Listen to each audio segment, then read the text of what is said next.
오늘 우리가 함께 은혜 나누실 말씀은 히브리서 12장 1절에서부터 13절의 말씀이 되겠습니다. 히브리서 12장 1절에서부터 13절입니다. 오늘 말씀이 13절이나 되기 때문에 조금 깁니다. 그래서 우리가 한 절씩 교독하도록 하겠습니다. 히브리서 12장 1절에서부터 13절의 말씀입니다. 제가 먼저 읽습니다. 이러므로 우리에게 구름같이 둘러싼 허다한 증인들이 있으니 모든 무거운 것과 얽매이기 쉬운 죄를 벗어버리고 인내로써 우리 앞에 당한 경주를 경주하며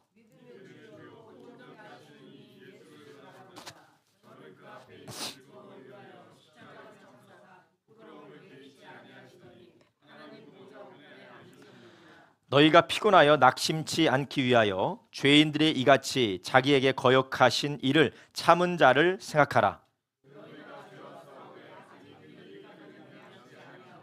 또 아들들에게 권하는 것 같이 너희에게 권면하신 말씀을 잊었도다. 일러스되 그 아들아, 내 아들아, 주의 징계하심을 경히 여기지 말며 그의 꾸지람을 받을 때에 낙심하지 말라.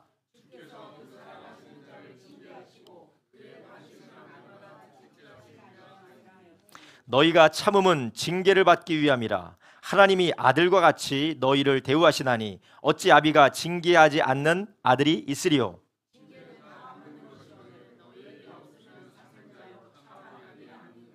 또 우리 육체의 아버지가 우리를 징계하여도 공경하였거든 하물며 모든 영의 아버지께서 더욱 복종하여 살려 하지 않겠느냐.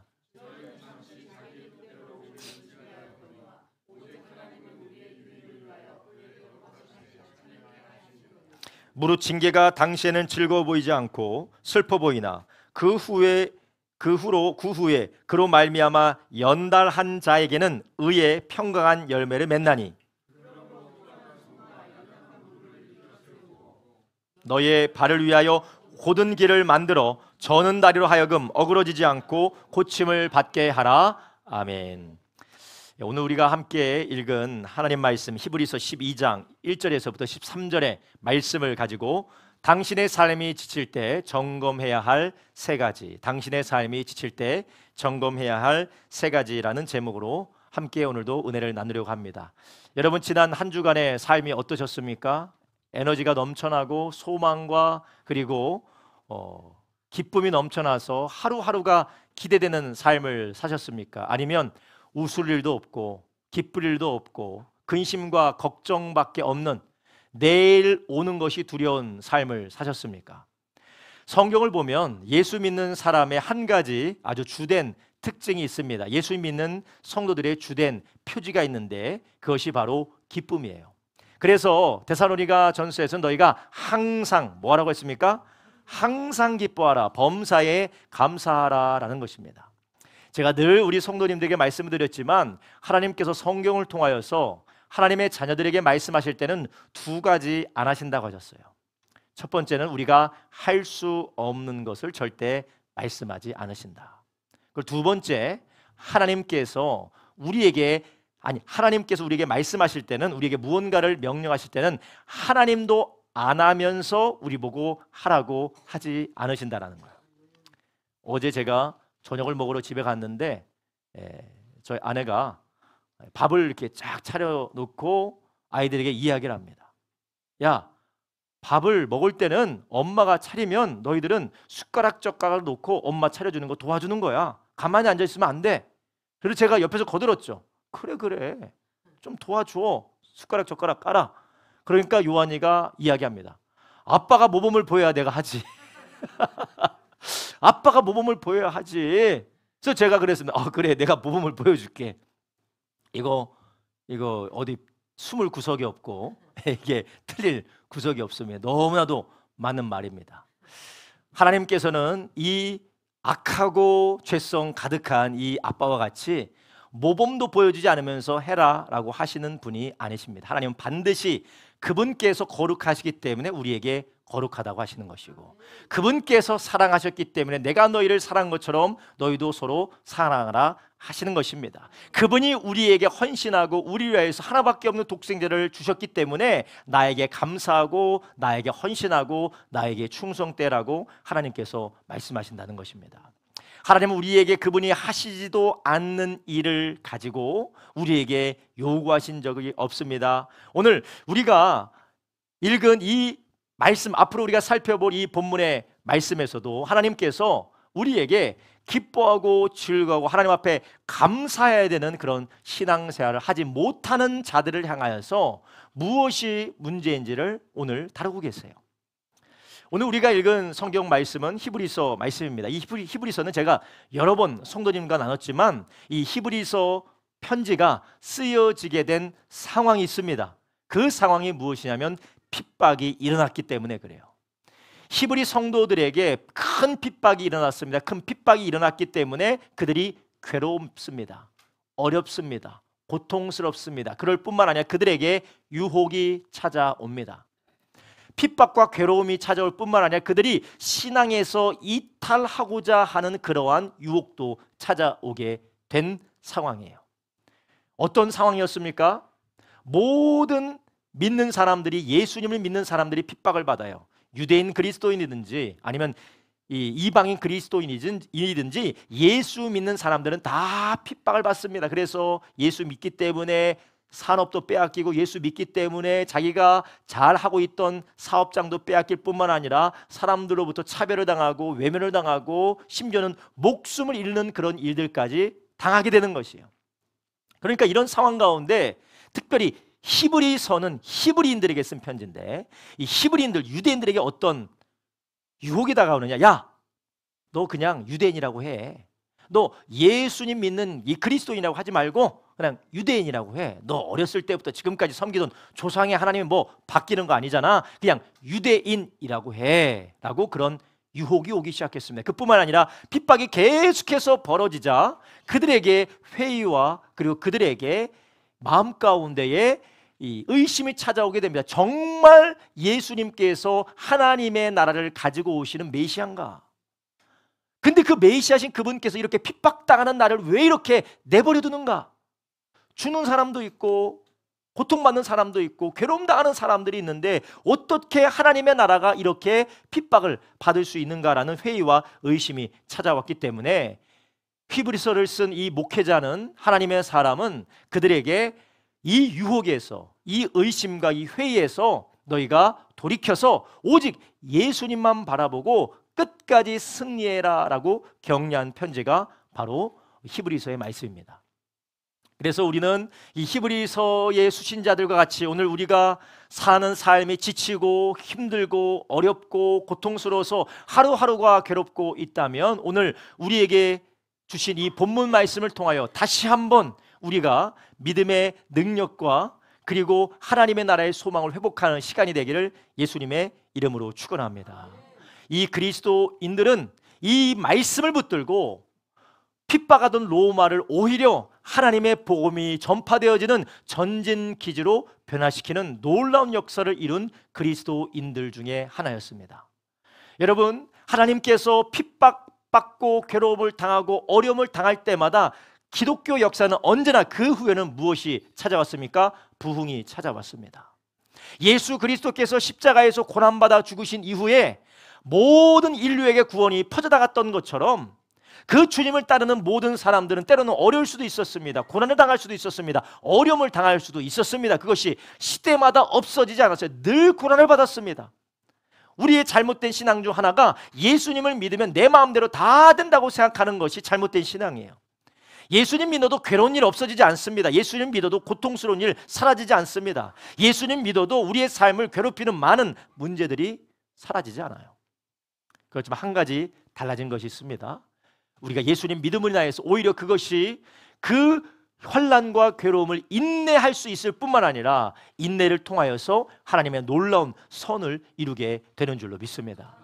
여러분, 그냥 우리가 결론적인 우리의 신앙생활의 처음과 끝을 봐도 쉽게 이해할 수 있습니다. 여러분, 우리가 다 죽죠. 예수님 믿는다고 안 죽습니까? 예수님 믿는다고 해서 우리가 죽음이 비껴갑니까? 다 죽어요. 우리가 여기서 120살 안에 다 죽습니다. 그러나 예수님 믿음으로 똑같이 예수님 믿는다 할지라도 똑같이 죽지만 우리는 그 죽음을 통하여서 영광스러운 부활을 누리게 되는 줄 아시기 바랍니다. 죽음이 없으면 부활이 없습니다. 세상 사람들은 주님을 알지 못하는 사람 죽고 없어지고 또한 하나님 앞에 영원한 심판을 당하게 되지만, 지옥 형벌을 당하게 되지만, 우리는 똑같은 죽음이지만, 똑같은 그런 사망이지만 그 사망을 통하여 영광스러운 부활의 영광을 입고 또한 하나님의 나라에 들어가게 되는 줄 아시기 바랍니다. 여러분, 우리 가운데 이러한 예수님이 우리의 삶을 고난과 핍박과 환난과 괴로움을 통하여서 우리를 새롭게 하시고 오히려 그것을 통하여 큰 복을 내려주시는 것을 우리는 믿음으로 붙들고 다시 한번 힘을 얻으시기를 주님의 이름으로 축원합니다. 만약 그 하나님께서 능력이 부족하신 하나님이었다면, 환난을 당하는 그리스도인들을 전혀 도울 수 없는 무력하신 하나님이었다면 복음이 우리에게까지 전해질 수가 없습니다. 이런 많은 독재자들이 있었습니다. 많은 제국들이 있었습니다.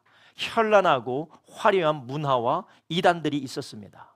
그럼에도 불구하고 이 복음이 우리에게까지 전달되어서 여전히 지금도 제3세계에서, 아프리카에서, 동남아시아에서, 중동에서 예수님 믿는 복음이 계속해서 퍼져나가고 하나님을 믿고 예수님께 돌아오는 구원의 역사가 계속해서 이루어지는 것은 하나님이 그들을 도우시기 때문에 그렇습니다.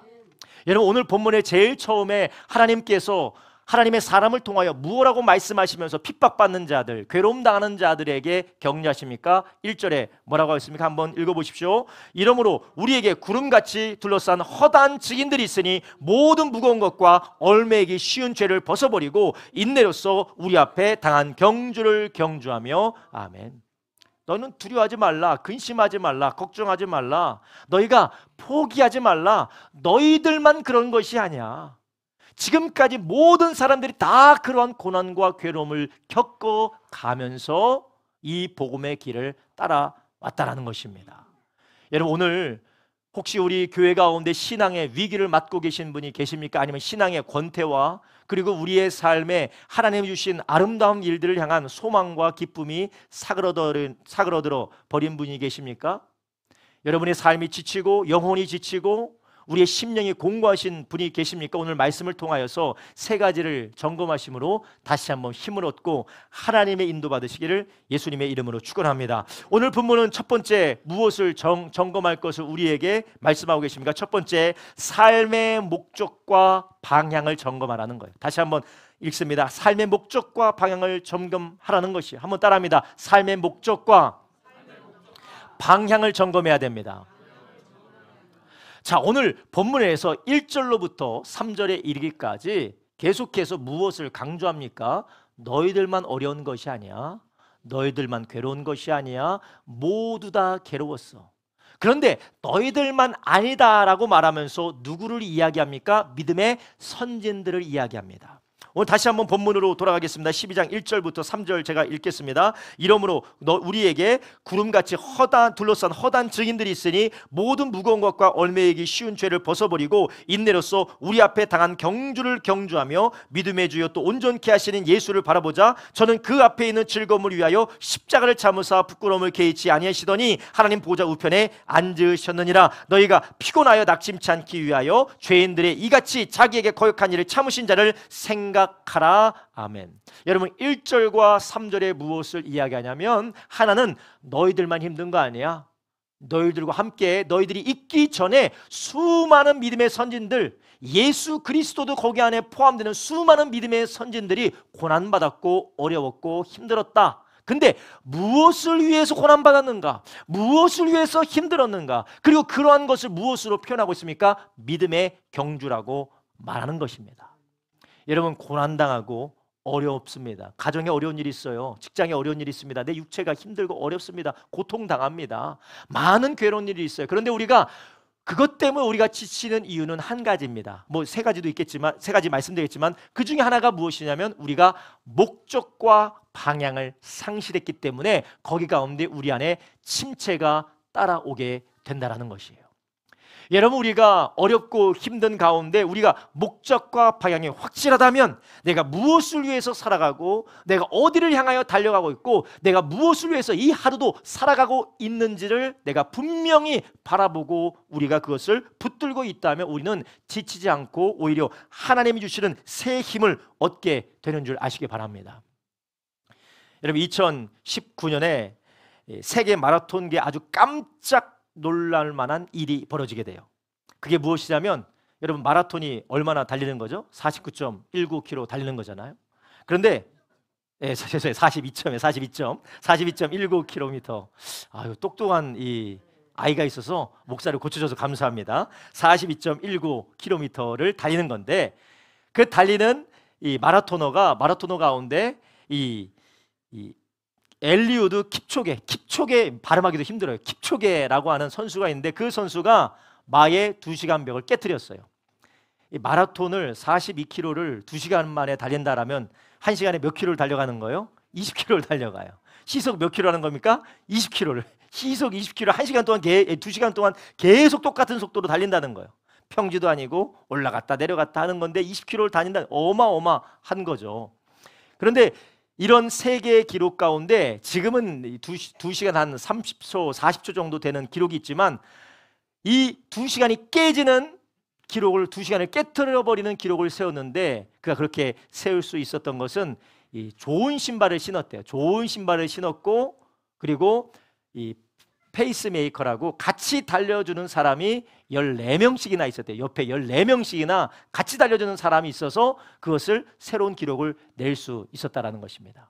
그래서 같이 달려주는 사람이 그 사람들의 존재가 내가 어디로 가는지, 내가 왜 이것을 달리고 있는지, 내가 어느 방향으로 가야 될지를 계속해서 알려주고 격려하고 있기 때문에 그는 지치지 않고 오히려 더 빨리 기록을 깰 수 있었다는 거죠. 그래서 마라토너들은 늘 페이스메이커들을 데리고 다니잖아요.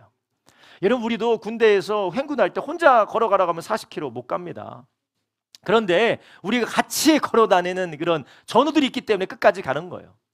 여러분 우리가 하나님께서 우리에게 주신 목적과 방향, 우리가 이 땅에서 무엇을 위해서 사는지, 어떻게 무엇을 위해서 왜 살아야 되는지를 우리는 늘 망각하고 우리는 잊게 되어져 있습니다. 근데 그것을 우리가 다시 한번 바라볼 때에 힘을 내고 그 하나님, 그 사람과 역사하신 하나님, 그 사람과 역사하신 그 하나님이 여전히 나와 함께 계시다라는 것을 기억하고 힘을 낼 수 있는 줄 아시기를 바랍니다.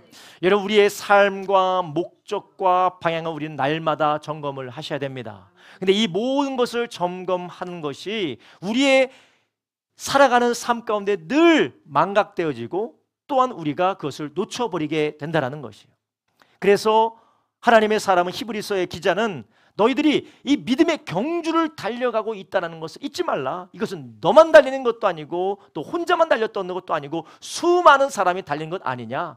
그래서 히브리서 11장에서 보면 아브라함도 나오고 이사야에 대한 나오고 모세에 대한 이야기도 나오고 많은 사람, 믿음의 사람들의 이야기가 나오게 됩니다. 여러분 우리 가운데 이러한 우리의 삶의 목적을 망각하게 되면 반드시 지쳐서 이 경주를 끝까지 갈 수가 없습니다. 여러분 우리의 삶의 목적이 무엇입니까? 우리가 왜 살아갑니까? 무엇을 위해서 살아갑니까? 여러분은 마음속으로 무엇이라고 대답하시겠습니까? 요한복음 15장 16절에 이렇게 말씀하고 있습니다. 너희가 나를 택한 것이 아니라 내가 너희를 택하여 세운 것이다. 그것은 너희가 가서 열매를 맺어 그 열매가 언제나 남아있게 하려는 것이다. 그리하여 너희가 내 이름으로 아버지께 구하는 것은 무엇이나 받게 하려는 것이다. 아멘. 우리가 살아가는 것이 예수님 믿고 예수님의 인도하심과 예수님의 이끄심을 따라 우리가 살아간다는 것을 우리는 늘 우리의 삶 속에서 망각하게 되는 것이에요. 우리는 지난 한 주도 무엇을 위해서 살았습니까? 목사님 무슨 삶의 목표가 있어 그냥 주어지는 대로 사는 거죠. 되는 대로 사는 거죠. 물론 맞습니다. 우리가 큰 비전이나 우리가 어떤 근사한 계획을 따라 살 수는 없어요. 하루하루 우리가 살아갑니다. 그렇지만 하루하루를 살아간다 할지라도 우리는 우리를 부르시던 하나님, 우리를 이끄시는 하나님을 따라 우리에게 맡겨주신 일을 감당하고 살아야 될 줄로 믿습니다.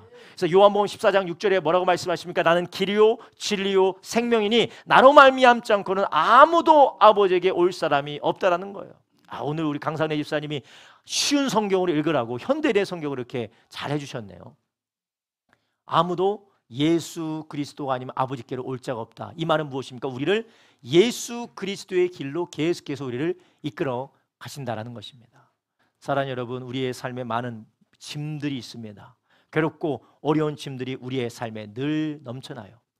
그런데 우리가 거기에서 우리가 지쳐서 넘어져서 도무지 나는 못하겠다고 나 홀로 남겨져서 더 이상은 내가 할 수 없을 것 같다라는 이 침체에 우리가 빠지는 이유가 무엇이냐면 바로 내가 무엇을 위해 사는지, 내가 어디를 향하여 달려가고 있는지를 우리가 잊을 때입니다. 여러분, 우리는 지금 무엇을 위해서 살아가고 있습니까? 우리를 구원하시고 우리를 불러주신 예수님을 위하여서 살아가는 것을 잊지 마시기 바랍니다. 우리가 예수님 믿기 전에는 우리를 위해서 살았습니다. 나의 욕심과 나의 욕망과 나의 성공을 위해서 살았습니다. 아니, 목사님 저 여전히 그렇게 살고 있는데요. 그럼 우린 지금 잘못되어져 있는 거예요. 우리가 예수님 믿기 전에는 나를 위해서 나의 욕심과 나의 욕망과 나의 성공과 나의 편안을 위해서 살았지만 이제는 나를 위해서 죽으시고 부활하신 예수님의 영광과 예수님의 뜻과 예수님의 부르심을 따라 우리가 살아가는 것을 믿으시기를 바랍니다. 이것을 우리가 망각하게 될 때 모든 게 지치고 힘들고 어렵다라는 것이, 그리고 그것은 무엇입니까? 그게 바로 죄라는 것입니다. 그래서 12장 1절에 너희들이 그렇게 경주하기 어려운 이유는 모든 무거운 것과 얽매이기 쉬운 죄가 있다라는 것이요. 모든 무거운 것과 얽매이기 쉬운 죄가 있다라는 것입니다. 여러분, 이 죄가 무엇입니까? 바로 나를 위해서 살아가는 것이 죄라는 것이에요. 아니, 목사님, 내 인생 내가 알아서 나를 위해서 사는 게 왜 죄입니까? 제가 지난주에 아주 재밌는 이야기를 들었어요. 뭐 재밌지도 않고 좀 충격적인 이야기인데, 어떤 이야기냐면 요즘 말이죠, 그 음악가 저작권 협회에서 카페도 돌고 그리고 매장도 돌고 사람들이 많이 모여서 뭐 일하고 뭐 돈 버는 그런데 영업하는데 돌아다닌대요. 돌아다녀서 거기에 음악이 흘러나오고 있으면 그것을 사진을 찍어가지고 고소 고발을 합니다. 그래서 아니, 우리가 저작한 것을 영리 목적을 위해서 공연성을 가지고 이렇게 마음대로 틀었다. 당신 지금 어떻게 하고 있습니까? 비즈니스 구독으로 하고 있습니까? 아니면 개인 구독으로 하고 있습니까? 개인 구독인데요. 그냥 트는 건데요. 고발. 경찰서에서 소환장이 날아와요. 합의해야 돼요. 몇 평이냐에 따라서 거기에 대해서 돈을 지불해야 돼요. 말도 안 되는 것 같죠? 근데 그게 법입니다. 왜냐? 음악가는 음악에 저작권이 있기 때문에. 여러분, 자기가 작곡하고 자기가 만든 음악에 대해서 저작권을 가지고 그것을 내려가는 거 합법이라고 합니다. 이 헌법이 보장하고 있는 지식재산권이에요. 여러분, 우리가 아니 내 인생 내가 알아서 내 마음 나를 위해서 한다는데 이게 뭐가 잘못된 거예요? 이게 왜 죄예요? 여러분, 이 세상 우리가 마시고 있는 공기와 우리가 살고 있는 모든 것들이 다 어디로부터 왔습니까? 하나님께로부터 온 줄 아시기 바랍니다. 우리는 하나님의 것을, 하나님의 영광을 위해서 살아가며 그 하나님께 영광을 돌리며 하나님을 위해서 살아갈 때 더 풍성한 주님의 축복을 누리는 것이 우리의 창조의 목적인 줄 아시기 바랍니다. 그런데 죄가 무엇입니까? 선악과를 먹고 내가 하나님이 되겠다, 나를 위해서 살아가겠다, 내 방법대로 내 식대로 내가 선과 악을 구분하면서 내 만족을 위해서 살아가겠다라는 것이 죄가 아닙니까? 그래서 우리가 예수님 믿고 나서 왜 지치느냐, 왜 낙심이 되느냐, 왜 포기하고 싶어지느냐, 우리의 삶의 목적 방향, 먹든지 마시든지 다 하나님의 영광을 위해서 하라는 우리의 삶의 목적이 비껴 나갔기 때문에 그렇습니다. 그래서 성경은 죄를 말할 때 관역에서 비껴갔다라고 말을 하고 있는 것입니다. 사랑하는 여러분, 다시 한번 오늘 말씀을 통해서 여러분의 삶의 목적을 바로잡고 그것을 우리의 하나님의 은혜로 말미암아 돌이키시기를 주님의 이름으로 축원합니다. 여러분, 우리의 삶의 목적은 잘 먹고 잘 살고 성공하고 좋은 집에서 좋은 차 누리면서 사람들로부터 박수 받으며 영광 받기 위해서 살아가는 것이 아닙니까? 우리는 하나님을 위해서 살아가시기를 주님의 이름으로 축원합니다. 성경이 분명하게 말씀하고 있어요. 여러분, 혹시 여러분 가운데 목사님, 제가 교회 다니는 거 잘 살아보자고 다니는 거예요. 아니, 교회 다니고 내가 신앙생활하고 내가 이렇게 종교생활 하는데 나를 위해서 살지 못한다면 그거 필요 없습니다 란다면 그것은 신앙생활이 무엇인지를 오해하고 있기 때문에 그렇습니다. 하나님이 없으면 우리도 없습니다. 그런데 죄로 인하여서 익숙해진 사람은 내가 없으면 하나님도 없는 겁니다. 여러분, 우리는 하나님을 섬기는 삶을 통하여 우리는 더 이상 죄에 속박이 되지 않고 하나님을 참되게 섬길 수 있는 자유와 생명을 얻게 되는 줄로 믿습니다. 여러분, 이렇게 이러한 자기 자신을 위해서 살아가는 이 죄로 인하여서 삶의 목적과 방향이 삐뚤어졌다는 거예요. 그래서 우리는 다시 한번 삶의 목적과 방향을 점검하게 될 때 우리는 침체에서, 지치는 삶에서 벗어날 수가 있다는 겁니다. 두 번째로 오늘 성경에서는 우리에게 무엇을 점검하라고 하십니까? 한번 따라합니다. 죄를 용납했는지 점검해야 합니다. 다시 한번 따라하면 죄를 용납했는지 점검해야 합니다. 여러분, 방금 전에 말씀드렸습니다. 죄가 무엇입니까? 바로 나만을 위해서, 내 방식대로, 나를 위해서 내가 즐거운 대로, 내 뜻대로 살아가는 것이 죄라는 것이에요. 근데 반대말로 죄가 아닌 게 무엇입니까? 바로 하나님의 말씀대로 살아가는 것이에요.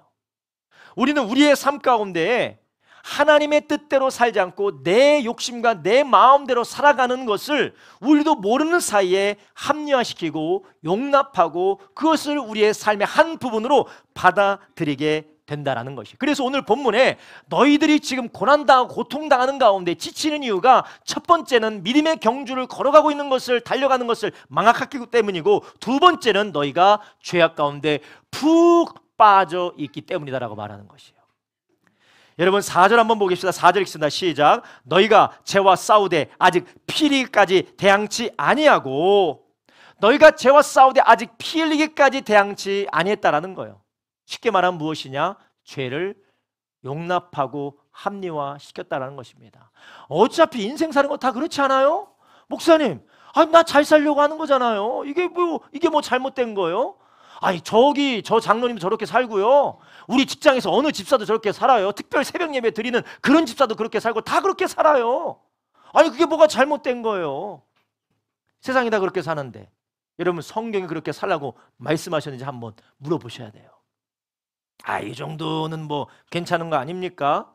라고 죄를 우리는 용납하고 합리화시킨다라는 것이에요. 그럴 때 우리의 삶에 무엇이 찾아옵니까? 죄의 권세가 우리를 짓누르고 속박하고 우리의 삶이 점점 더 괴로워지는 그런 침체를 경험하게 된다는 것. 저는 이것을 완고함이라고 말씀드리고 싶어요. 여러분, 우리의 삶에 하나님 앞에 회개하지 않는 완고함, 하나님의 뜻임을 알면서도, 혈기 내는 것을 하나님이 기뻐하지 아니하는 걸 알면서도 내가 하나님이 기뻐하시는 헌신을 내가 마음대로 이러면 안 된다, 이러면 된다 라는 것을 스스로 바꾸고 스스로 합리화시켜서 하나님의 명백한 뜻을 알면서도 나의 욕심을 위해서 그걸 변경시키는 죄를 관용하게 될 때 우리는 그런 침체에 빠지게 된다는 것이에요. 기도하는 거 알죠? 그런데 제가 어떻게 기도할 수 있겠습니까? 기도가 해야 되는 거 알아요. 근데 제가 이렇게 바쁜데, 제가 이렇게 힘든데 어떻게 기도합니까? 라며 기도하지 않는 것을 합리화시키는 겁니다. 아니, 말씀 읽어야 되는 거 알죠. 그런데 내가 어떻게 말씀을 읽습니까? 이렇게 바쁘고 내가 이렇게 정신이 없는데 제가 말씀을 어떻게 읽습니까? 죄를 합리화시키는 거예요. 우리가 수많은 상황 가운데서 죄를 합리화시키게 될 때 우리 가운데 벌어지는 일이 있습니다. 5절에 이렇게 말합니다. 또 아들들에게 권하는 것 같이 너희에게 권면하신 말씀이 이것도다 일렀으되 내 아들아, 주의 징계하심을 경히 여기지 말며 그에게 꾸지람을 받을 때 낙심하지 말라. 주께서 그 사랑하시는 자를 징계하시고 그의 받으시는 아들들마다 채찍질 하심이니라 하였으니 너희가 참음은 징계를 받기 위함이라. 하나님이 아들과 같이 너희를 대우하시나니 어찌 아비가 징계하지 않는 아들이 있으리요. 아멘. 여러분, 오늘 본문에서는 반드시 하나님 앞에 죄를 합리화하고 죄를 관용하는 사람은 하나님 앞에 징계를 받는다라고 말씀하세요. 여러분, 이것이 익숙하지 않으십니까? 하나님은 반드시 저와 여러분을 죄에 용납하고 죄를 어쩔 수 없는 것이라고 합리화하면 하나님은 반드시 여러분과 저를 징계하십니다. 성경 말씀이에요. 근데 이 징계는 형벌이 아니에요. 징계예요. 아버지가 자녀에게 하는 징계입니다. 그래서 우리의 삶 가운데 기도하지 않는 것, 우리가 순종하지 않는 것, 하나님 앞에 감사하지 않는, 하나님의 뜻대로 살지 않는 것을 어쩔 수 없다라고 합리화할 때 반드시 하나님의 징계가 뒤따라온다는 거예요. 그리고 그 징계는 어떤 때는 기도 응답의 중단으로 따라옵니다. 그래서 시편 말씀에서 우리의 마음에 죄를 품고 기도하면 하나님께서 듣지 않으시리다라고 말씀하세요. 우리 안에 죄가 가득하고 그 죄가 고의적이고 하나님의 수없는 지적과 수없는 충고에도 불구하고 완고하게 그것을 거스르면 기도가 응답되지 않습니다. 그 하나님께서 완고하게 그분의 말씀을 거역한 백성을 예루살렘에서 바벨론으로 포로로 끌려가기까지 그들에게 징계하신 것처럼 우리의 삶에 수많은 영적인, 육적인, 그리고 우리의 삶에 정서적이고 육신적이고 우리의 삶에 환경적인 징계가 내려지게 된다는 것입니다. 아이, 목사님 왜 이렇게 무섭게 설교하십니까? 아니에요. 성경이 그 말씀을 하고 계시는 겁니다. 이는 우리가 침체에 빠지고 우리의 삶의 모든 것이 괴로움과 낙심 가운데 도무지 소망이 없는 삶으로 무기력하게 점점 빠져들어가고 있다면 여러분, 우리는 용납하고 합리화하고 있는 죄가 없는지 우리는 하나님 앞에 뒤돌아보셔야 돼요. 그것을 점검하셔야 됩니다. 그러면 우리에게는 무엇이 필요합니까? 날마다 하나님 앞에 회개하고 돌이키는 겸손한 저와 여러분 되기를 예수님의 이름으로 축원합니다. 여러분, 우리는 회개에 대한 바른 지식과 또 바른 태도를 가져야 돼요. 여러분, 어떤 사람은 회개에 대한 오해를 가지고 있습니다. 어떤 오해? 첫 번째는 무슨 오해를 가지고 있습니까? 내가 예수님께서 우리의 현재에 지은 죄, 과거에 지은 죄, 미래에 지은 죄 모든 죄를 다 십자가에서 다 해결하셨기 때문에 우리는 더 이상 회개할 필요가 없어. 한 번 회개했으면 더 이상 회개할 필요가 없어라고 오해를 하는 사람들이에요. 이 사람이 구원파 이단입니다. 히브리서 9장 26절에 회개에 대해서, 이 속죄에 대해서 뭐라고 말씀하시느냐? 히브리서 9장 26절 한번 보겠습니다. 그리하면 그가 세상 창조할 때부터 자주 고난을 받아야 할 것이로되 이제 자기를 단번에 제사로 드려 죄를 없게 하시려고 세상 끝에 나타나셨느니라. 그러니까 예수님께서 죄를 자기의 십자가의 죽으심으로 한 번으로 모든 죄를 다 없이 하셨다는 거예요. 단번에, 한 번에 우리의 모든 죄를 다 없이 하셨습니다. 그러나 이 죄는 속죄가 된 것이에요. 속죄가 된 것이. 그러나 우리가 그 속죄가 된 것을 믿음으로 우리가 돌이켜 회개하는 것은 평생에 하나님이 우리를 위하여서, 우리의 죄를 위하여서 예수 그리스도를 보냈다는 것을 믿고 죄에서 돌이키는 삶을 사는 것이 우리의 회개인 줄 아시기 바랍니다. 이 회개가 날마다 우리의 죄로부터 돌이키는 믿음의 삶이 회개라는 것이에요. 그래서 어떤 사람은 한번 회개하고 예수님께서 다 십자가에서 다 해결하셨는데 우리가 또 회개할 필요가 있느냐라고 합니다. 그러나 성경은 분명히 또한 뭐라고 말씀하십니까? 너희가 회개에 합당한 열매를 맺으라고 해요. 누가복음 3장 8절 한번 보겠습니다. 누가복음 3장 8절 이렇게 말합니다. 그러므로 회개에 합당한 열매를 맺고 속으로 아브라함이 우리 조상이라 말하지 말라. 내가 너에게 이르노니 하나님이 능히 이 돌들로도 아브라함의 자손이 되게 하시리라. 여기까지 읽겠습니다. 회개에 합당한 열매를 맺는다라는 것이 무엇입니까? 내가 말로만 회개했다, 말로만 아브라함의 자손이다라고 얘기하는 것이 아니라 거기에 합당한 삶을 살아간다라는 것이에요. 아유, 예수님께서 나를 위해서 다 죽으셨으니까 나 좀 이렇게 살아도 되겠지, 다 해결하셨으니까. 아니에요. 내가 여전히 회개하지 않은 사람처럼, 예수 믿지 않은 사람과 똑같이 살고 있으면서 예수님이 나를 위해서 모든 걸 다 해결하셨으니까 라고 말하는 것 자체가 무엇이냐? 죄를 합리화하고 있는 것이에요. 우리는 예수님을 믿은 이후부터 평생 동안 내 방법이 아니라 하나님의 말씀대로 예수님이 보여주신 그 뜻대로 살아가기로 결단한 회개를 한 사람인 줄 아시기 바랍니다. 회개는 지속적이고 삶의 방향을 돌이키는 일관성 있는 회개의 삶이 내가 예수님을 믿었다라고 하는 것이에요.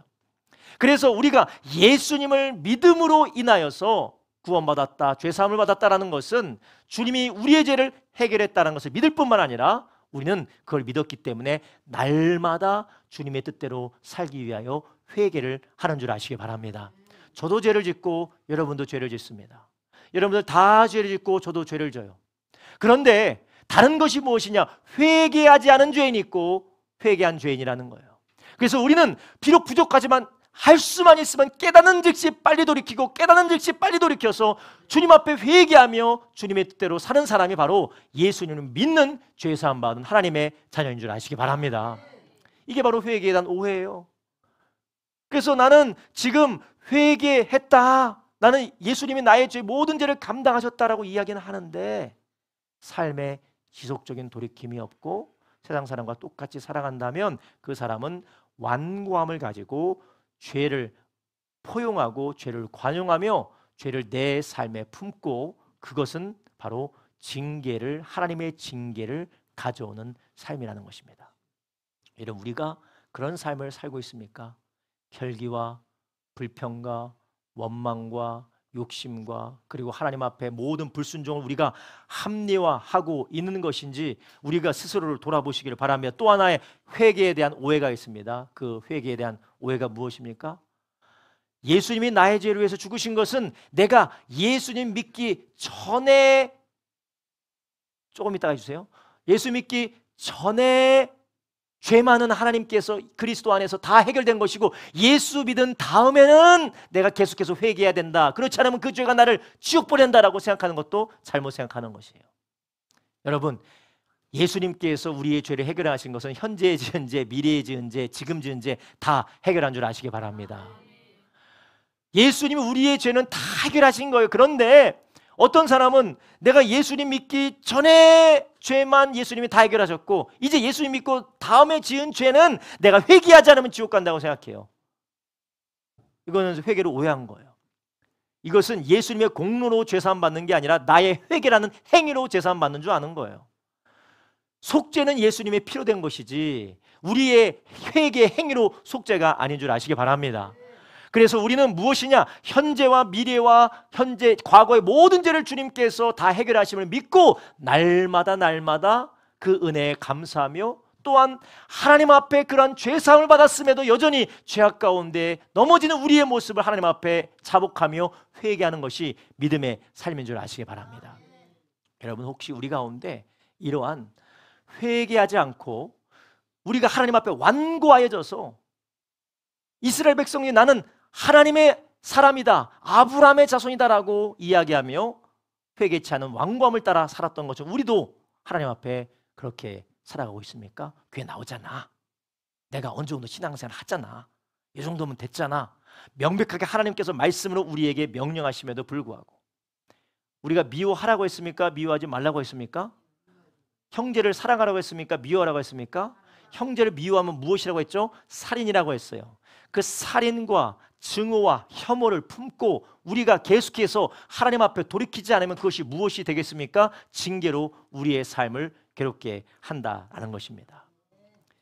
여러분, 우리는 우리의 삶의 죄를 용납했는지 계속해서 점검하며 하나님 앞에 돌이키는 저와 여러분 되기를 예수님의 이름으로 축원합니다. 여러분, 우리 안에 이런 돌이키지 않는 죄, 계속해서 하나님 앞에 성령께서 양심을 건드림에도 합리화해요. 여러분, 우리 안에 이것이 있으면 빨리 돌이키셔야 돼요. 성령께서 여러분의 어떤 양심을 통해서 무엇을 건드리십니까? 어떤 사람은 남을 비방하는 것이 될 수가 있어요. 어떤 사람은 누군가를 용서해야 되는데 용서하지 못하는 그런 완고함이 될 수 있습니다. 어떤 사람은 누군가를 섬기고 누군가를 위해서 희생하라고 하는데 그 하나님께서 계속해서 우리에게 감동하시는데 그것을 완고하게 거절하는 것이 될 수가 있습니다. 근데 그것을 우리가 완고하게 거절하며 살아갈 때 우리는 죄를 용납한 것이고 그것이 결국 우리의 삶에 징계를 가져다 주는 것입니다. 그래서 하나님의 징계는 무엇입니까? 하나님과의 관계가 소원해져요.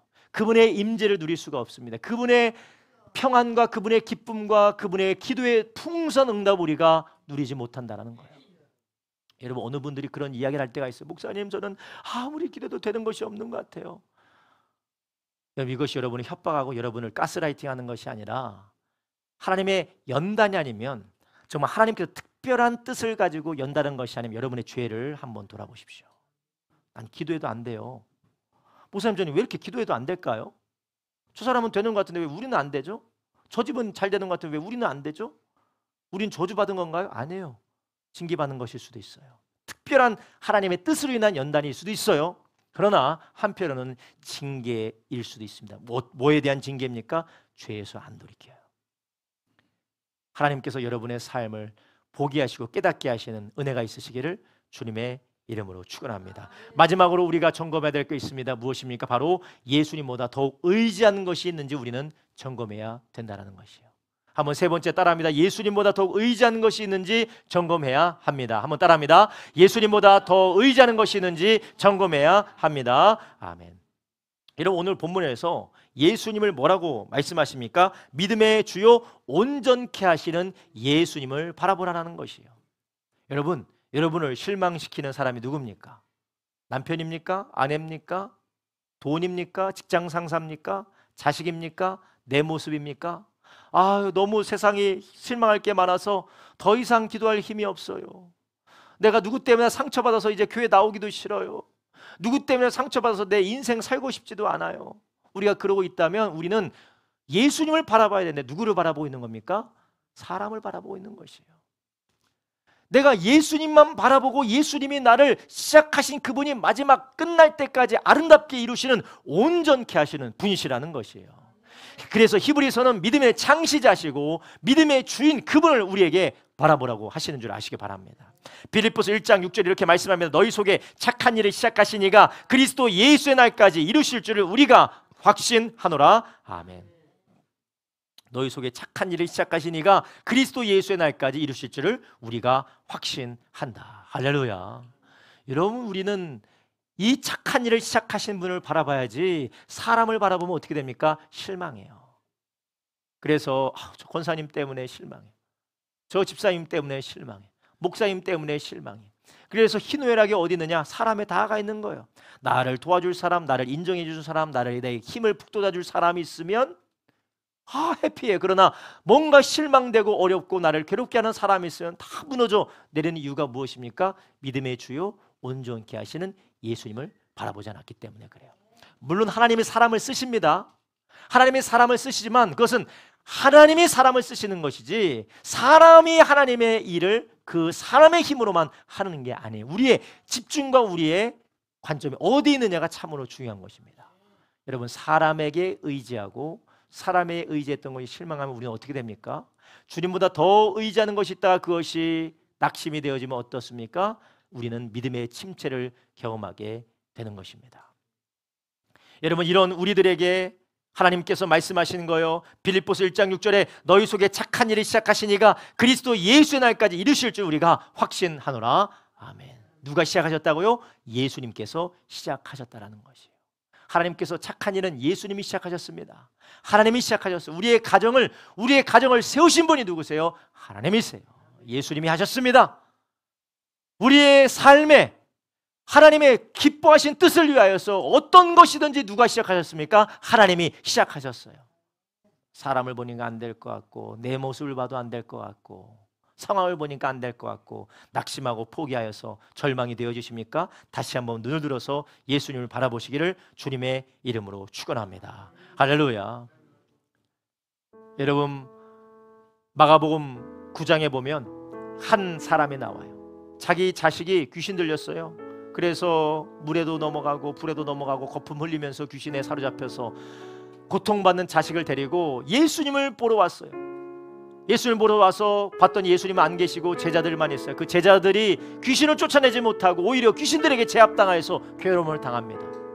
예수님이 다시 와서 무슨 일인지 물으자 그 사람이 예수님께 이야기합니다. 아니, 내가 귀신 들린 이 아들 데려왔는데 못 쫓아내요. 그러니 예수님 좀 할 수 있으면 좀 해주십시오. 그러자 예수님 뭐라고 하십니까? 할 수 있거든이 무슨 말이냐? 믿는 자에게 능치 못함이 없느니라. 지금 이 남자는 예수님이 고쳐주실 것이다 라는 믿음으로 왔다가 사람을 보고 마음이 녹아내린 거예요. 아, 이거 안 되려나 보다. 야, 이 귀신 장난 아니네. 이 귀신은 여기서도 안 되나 보다.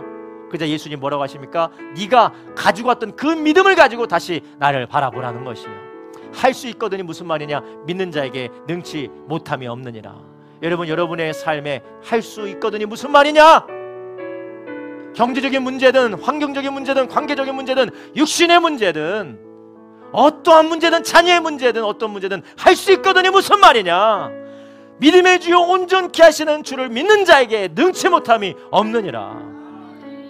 여러분, 우리가 방향을 잃어버렸기 때문에 그래요. 목적을 상실했기 때문에 그래요. 여러분, 우리가 방향과 목적을 상실했을 뿐만 아니라 우리가 우리의 삶에 죄를 용납했기 때문에 그렇습니다. 우리가 믿음의 주요 온전케 하시는 예수님이 아니라 사람, 돈, 나, 환경을 의지했기 때문에 우리는 지금 할 수 없어, 못해, 끝났어, 도무지 소망이 없어라고 우리는 엎어진 것입니다. 그러나 주님 말씀하세요. 다시 한번 일어서라는 것이. 다시 한번 우리를 부르신 예수님의 말씀으로 돌이키고, 다시 한번 우리를 위하여서 십자가에 죽으셔서 다시는 내 자신을 위해서 살지 않고 하나님을 위해서 살게 하신 주님께로 돌이키고, 이제는 예수님만 의지하는 저와 여러분 되기를 주님의 이름으로 축원합니다. 기도하겠습니다. 살아계신 아버지 하나님, 감사합니다. 우리 주님께서 오늘 말씀을 통하여서 다시 한번 우리의 침체와 곤고함에 빠진 영혼을 일으켜 주시니 감사를 드립니다. 하나님, 우리도 모르는 사이에 삶의 목적과 방향이 예수님이 아니라 하나님을 위한 영광을 위한 것이 아니라 나의 유익과 만족을 위해 살았던 것을 주님 앞에 회개합니다. 주여, 나는 어쩔 수 없다고, 다 그렇게 살아간다고, 저 사람 보니 이 사람 보니 말씀을 보니가 아니라 사람들 바라보며 죄를 용납하고 타협했던 것을 용서하여 주시옵소서. 주여, 내가 예수님보다 세상과 사람과 물질을 의지하며 살았던 것을 용서하여 주시옵소서. 이제는 내가 주님만 의지하게 하여 주시옵소서. 믿음의 주여, 온전케 하신 예수님만 바라보라고 하셨던 주님, 주여, 이제 다시는 내가 사람 바라보지 않고 죽음에서 부활하신 승리의 주님을 의지하며 주님만 따라가는 우리가 되게 하여 주시옵소서. 감사드리며 예수님의 이름으로 기도드렸습니다. 아멘.